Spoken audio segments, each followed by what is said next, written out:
Chapter 3 from the Book of Secrets, 112 Methods to Discover the Mystery Within by Osho. Breath, a bridge to the universe. The Sutras. Shiva replies, Radiant One, this experience may dawn between two breaths. After breath comes in and goes down, and just before turning up and going out, the beneficence. As breath turns from down to up, and again as breath curves from up to down, through both these turns, realize.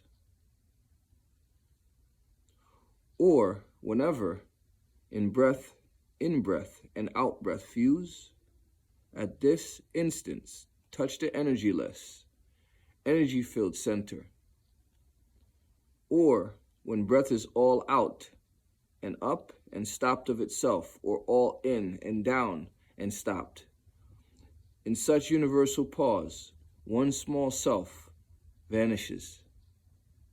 This is difficult only for the impure. Truth is always here. It is already the case. It is not something to be achieved in the future. You are the truth, just here and now. So it is not something which is to be created, or something which is to be devised, or something which is to be sought. Understand this very clearly. Then these techniques will be easy to understand and also to do. Mind is a mechanism of desiring. Mind is always in desire, always seeking something, asking for something. Always the object is in the future. Mind is not concerned with the present at all. In this very moment, the mind cannot move. There is no space. The mind needs the future in order to move. It can move either in the past or in the future. It cannot move in the present. There is no space. The truth is the present, and the mind is always in the future or in the past. The truth is in the present. There is no meeting between mind and truth. When the mind is seeking worldly objects, it is not so difficult. The problem is not absurd. It can be solved. But when the mind starts seeking the truth, the very effort becomes nonsense, because the truth is here and now, and the mind is always then and there. There is no meeting. So understand the first thing. You cannot seek truth. You can find it, but you cannot seek it. The very seeking is the hindrance. The moment you start seeking, you have moved away from the present, away from yourself, because you are always in the present. The seeker is always in the present, and the seeking is in the future. You are not going to meet whatsoever you are seeking. Lao Tzu says, seek not, otherwise you will miss. Seek not and find. Don't seek and find. All these techniques of Shivas, are simply turning the mind from the future or the past to the present. That which you are seeking is already there. It is already the case. It is the case already. The mind has to be turned from seeking to non-seeking. It is difficult if you think about it intellectually. It is very difficult. How to turn the mind from seeking to non-seeking? Because then the mind makes non-seeking itself the object. Then the mind says, don't seek. Then the mind says, I should not seek. Then the mind says, now non-seeking is my object. Now I desire the state of desirelessness. The seeking has entered again. The desire has come again through the back door.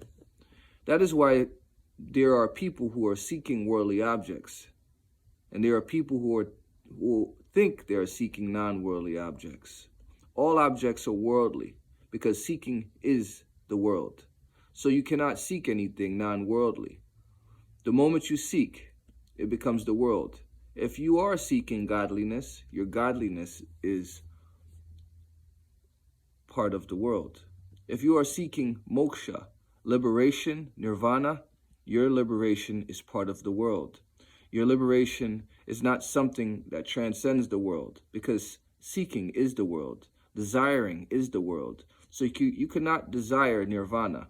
You cannot desire non-desire. If you try to understand intellectually, it will become a puzzle. Shiva says nothing about it. He immediately proceeds to give techniques. They are non-intellectual. He doesn't say to Devi, the truth is here. Don't seek it, and you will find it. He immediately gives techniques. Those techniques are non-intellectual. Do them, and the mind turns. The turning is just a consequence, just a byproduct, not an object. The turning is just a byproduct. If you do a technique, your mind will turn from its journey into the future or past. Suddenly, you will find yourself in the present.